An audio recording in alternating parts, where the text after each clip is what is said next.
दोस्तों नमस्कार। स्वागत है आपका हमारे इस यूट्यूब मंच पर। दोस्तों, अमेरिकी राष्ट्रपति डोनाल्ड ट्रंप की आक्रामकता लगातार बढ़ती जा रही है। उनके भाषणों का तीखापन लगातार बढ़ता जा रहा है।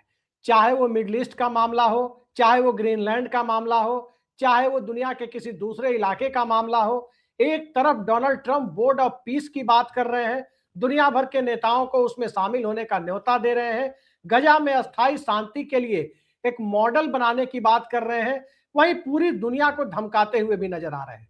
अमेरिका के पुराने एहसान याद दिला रहे हैं और जिस अंदाज में डोनाल्ड ट्रंप बात कर रहे हैं उसमें आपने कभी सोचा नहीं होगा कि कोई वैश्विक नेता, दुनिया में भारत के बाद दूसरे सबसे बड़े लोकतंत्र का नेता भी भला इस भाषा में बात कर सकता है। आज Donald Trump world economic forum की बैठक में भाग लेने स्विट्जरलैंड के दावोस पहुंचे, लेकिन दावोस के लिए रवाना होने से पहले उन्होंने एक इंटरव्यू दिया और उस इंटरव्यू में डोनाल्ड ट्रंप ने साफ साफ कहा कि अगर ईरान ने किसी भी तरह से कोई अनहोनी की कोशिश की तो दुनिया के नक्शे से ईरान का नामो निशान मिटा दिया जाएगा।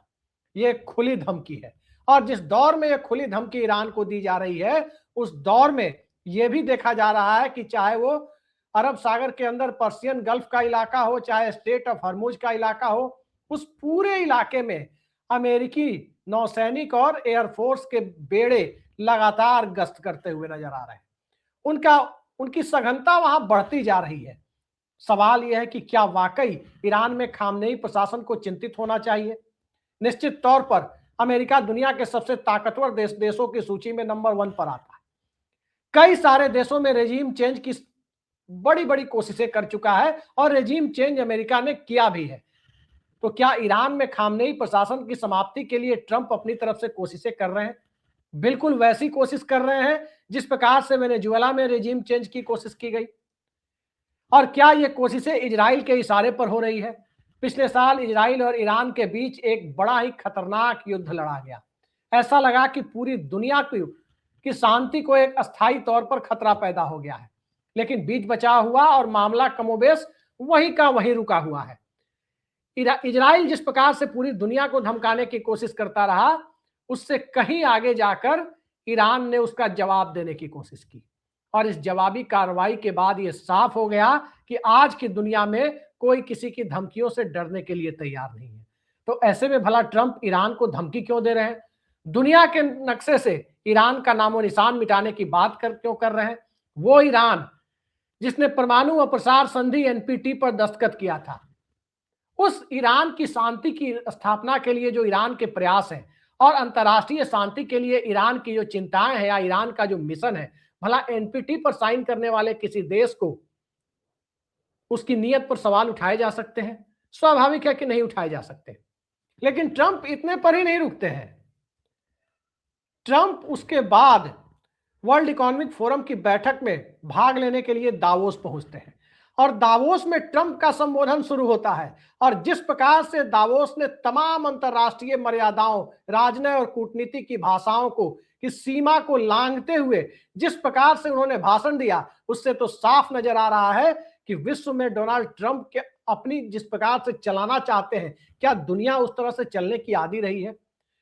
क्या अस्थायी लोकतंत्र जब पूरी दुनिया के लिए एक आदर्श परिकल्पना बन गया है, उसमें ट्रंप की धमकी और धमकियों के बीच में एक तरफ कनाडा, दूसरी तरफ ग्रीनलैंड पर कब्जे की बात, तीसरी तरफ दुनिया के दूसरे देश, आखिर वो याद क्या दिला रहे हैं?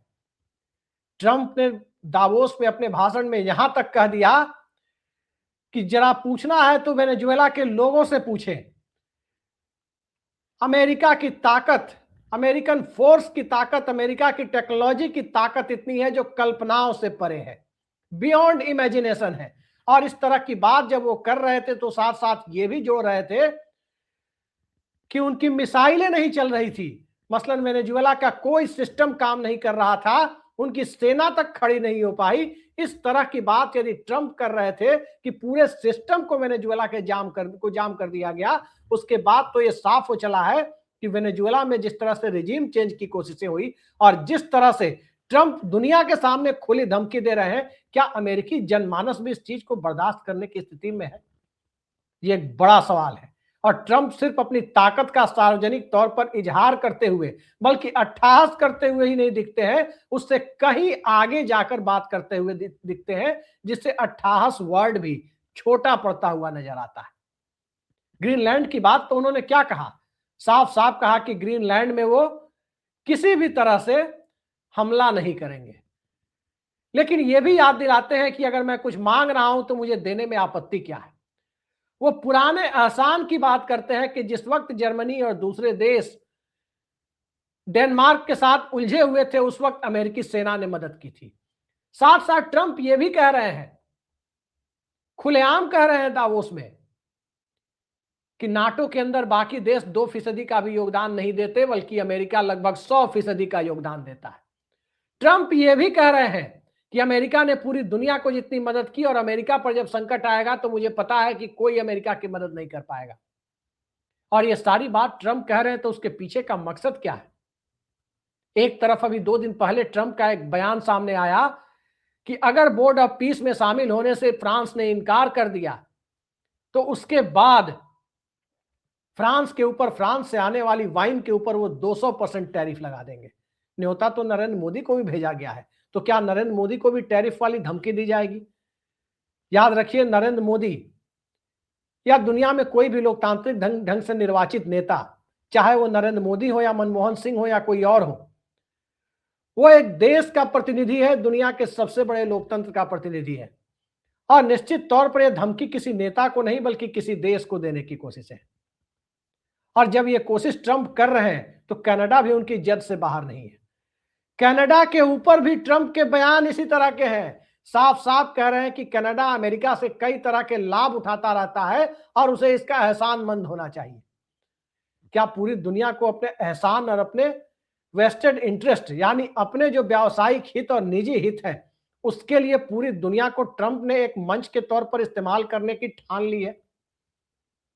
कभी वो नोबेल कमेटी पर रुष्ट होते हुए नजर आते हैं।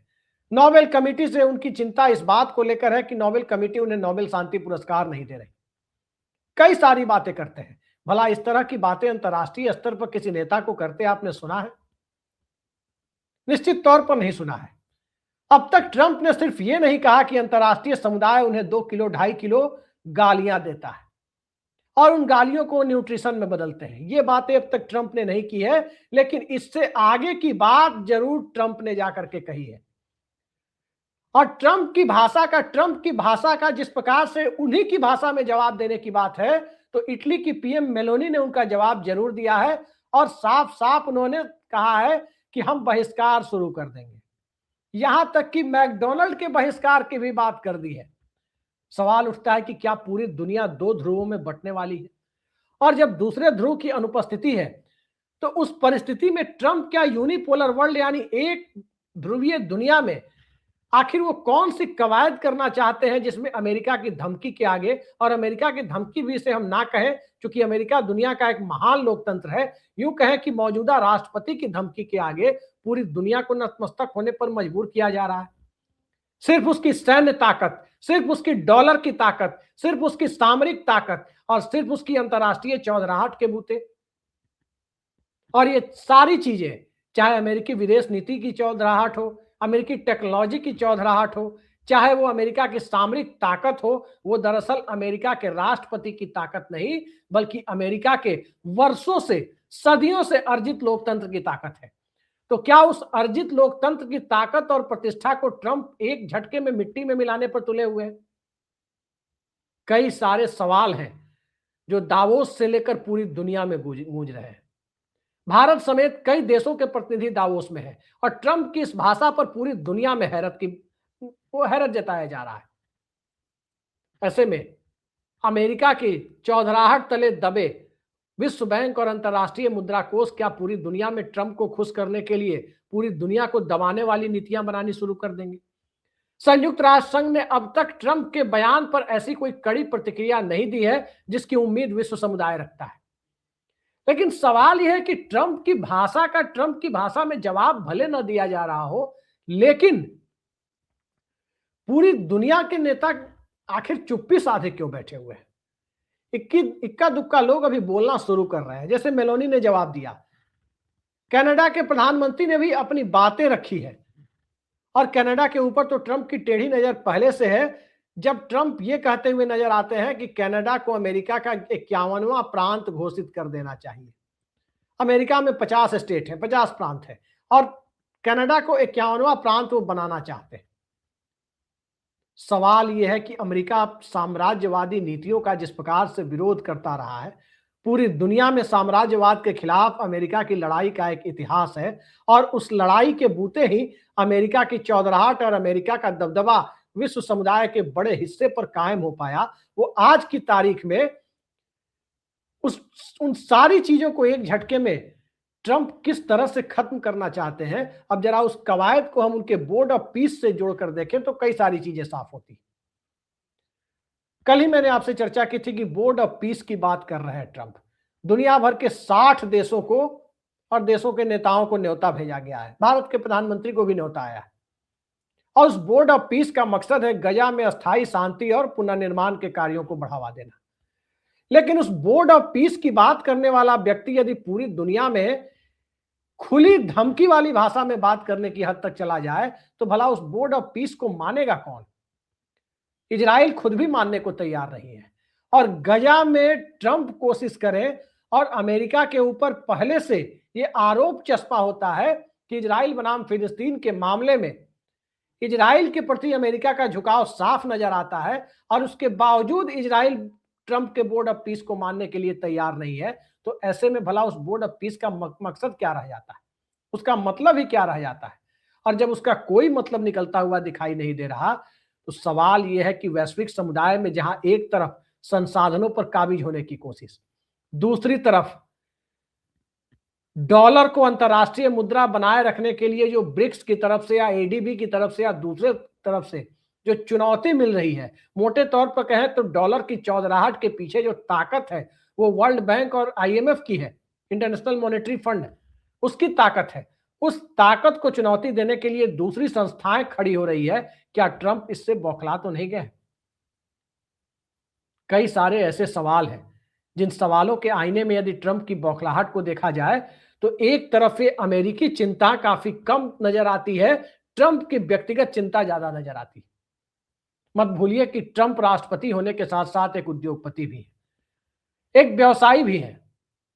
दुनिया के कई देशों में रियल एस्टेट के कारोबार चल रहे हैं, दूसरे कारोबार चल रहे हैं और उस परिस्थिति में डॉलर से आगे बढ़कर पेट्रो डॉलर को ताकत बनाने की जो कोशिशें हैं वो अमेरिकी कोशिश भले ना हो लेकिन ट्रंप की कोशिश जरूर है।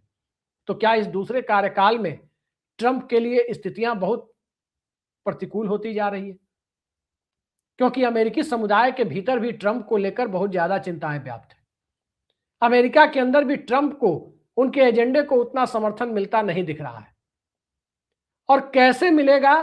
क्योंकि अमेरिका के अंदर एक खुला समाज है, एक लोकतंत्र के प्रति आस्था रखने वाली भावना है और उस भावना के बीच यदि डोनाल्ड ट्रंप की भूमिका एक राष्ट्रपति से ज्यादा व्यक्तिवादी की होती चली जाए तो वर्ल्ड इकोनॉमिक फोरम की मीटिंग में बैठे हुए लोग उनके भाषणों को सुन तो सकते हैं, कुछ लोग जवाब भी दे सकते हैं, लेकिन सवाल यह है कि उस जवाब के बाद भी क्या ट्रंप चुप हो जाएंगे?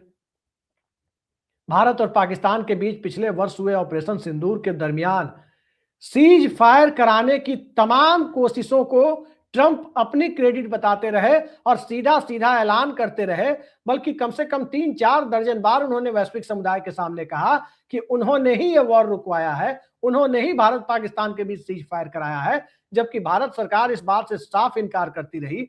लेकिन यह अलग बात है कि भारत सरकार इनकार करती रही लेकिन ट्रंप की बातों का जवाब नहीं दिया, ट्रंप के आरोपों को सिरे से नकारा नहीं। बावजूद उन्होंने भारत की अंतर्राष्ट्रीय प्रतिष्ठा का ख्याल नहीं रखा। लेकिन यह पहली बार नहीं है, वो नरेंद्र मोदी को भी कहते रहे हैं, भारत के प्रधानमंत्री को कहते रहे हैं कि मोदी उन्हें खुश करना चाहते हैं और वो जानते हैं कि मैं उनसे खुश नहीं हूं, यानी ट्रंप उनसे खुश नहीं है। इस तरह की बातें और इस तरह की भाषा में ट्रंप बात करते रहे। तो आने वाले वक्त में क्या विश्व शांति को अस्थायी तौर पर एक बड़ा खतरा महसूस होने जा रहा है? दरअसल इन सब के लिए अमेरिका के अंदर हो रहे चुनाव का इंतजार करना होगा। अमेरिका के अंदर संसदीय चुनाव होने और उस चुनाव में अगर ट्रंप की रिपब्लिकन पार्टी को बहुमत नहीं मिला तो अमेरिका के संविधान के मुताबिक जो व्यवस्था है, अपने शेष बचे हुए कार्यकाल में ट्रंप एक लेम डक प्रेसिडेंट यानी एक कठपुतली राष्ट्रपति के तौर पर रह जाएंगे। फिर उनकी बातों का कोई मतलब नहीं होगा। ग्रीनलैंड पर आखिर वो कब्जा क्यों चाहते हैं? क्योंकि ग्रीनलैंड उत्तरी ध्रुव के इलाके में पहाड़ी और बर्फ के नीचे या ग्रीनलैंड की एक कठोर जलवायु के नीचे बहुत सारे प्राकृतिक संसाधन और खनिज होने की बातें कही जाती है। ईरान पर या वेनेजुएला पर उनकी कोशिशें क्यों हैं? सबके पीछे कहीं ना कहीं तेल है, क्रूड ऑयल, कच्चा तेल, पेट्रोल और डीजल बनाने की पूरी मशीनरी। और इन सब से आगे बढ़कर देखें तो दुनिया के संसाधनों पर अमेरिका नंबर 1 रूप से काबिज रहे। ये कवायद एक ऐसी कवायद है जिस कवायद के लिए अमेरिकी उतने ज्यादा चिंतित नहीं है जितने ट्रंप चिंतित है। ट्रंप चिंतित इसलिए है कि उनके और उनके करीबी उद्योगपतियों को कहीं ना कहीं इस पूरे मामले में वही खेल देखने को मिले जो अमेरिका दूसरे देशों में देखता रहा है, यानी गोदी सेठों की सत्ता के सानिध्य में मौजूदगी, जनता के हितों के ऊपर गोदी सेठों को रखने की एक परंपरा। लेकिन उस परंपरा में ट्रंप अकेले नहीं है। हो सकता है दुनिया में कई देशों के राष्ट्राध्यक्ष ऐसा करते हो और उनके देशों में इस बात को स्वीकार भी कर लिया जाता है, लेकिन अमेरिकी जनमानस क्या स्वीकार कर पाएगा?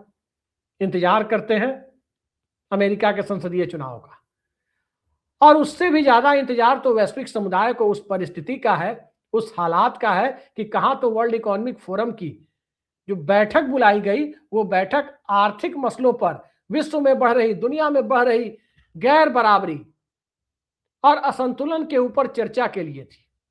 लेकिन वो गैर बराबरी, वो असंतुलन, अमीरी और गरीबी के बीच बढ़ रही खाई, विकास का क्षेत्रीय और डगमगाता हुआ क्षेत्रीय असंतुलन, इन सब के ऊपर चर्चा के लिए बुलाई गई बैठक में ट्रंप की भाषा निश्चित तौर पर एक ऐसी भाषा के तौर पर सामने आई जिसमें दुनिया के आर्थिक हित और दुनिया की परिस्थितियां पीछे छूटते हैं, और कहीं ना कहीं सामने जो चीज सामने आती है वो है कि अमेरिका की चौधराहट से ज्यादा ट्रंप की चौधराहट, ट्रंप के राष्ट्रपति पद छोड़ने के बाद भी औद्योगिक और व्यापारिक ढांचे के रूप में किस तरह पूरी दुनिया के सामने खड़ी रहे, यही लोग देखते रहे। एलन मस्क के साथ उनकी नजदीकियां और फिर बाद में दूरी काफी कुछ बयां करती है, और वही कहानी जो एलन मस्क के साथ नजदीकियां और दूरी बयां करने की स्थिति में है, वो आने वाले वक्त में पूरे विश्व समुदाय को देखने पर मजबूर होना पड़ सकता है।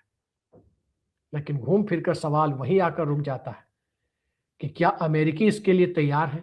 क्या अमेरिकी जनमानस इन सारी परिस्थितियों को झेलने के लिए तैयार है?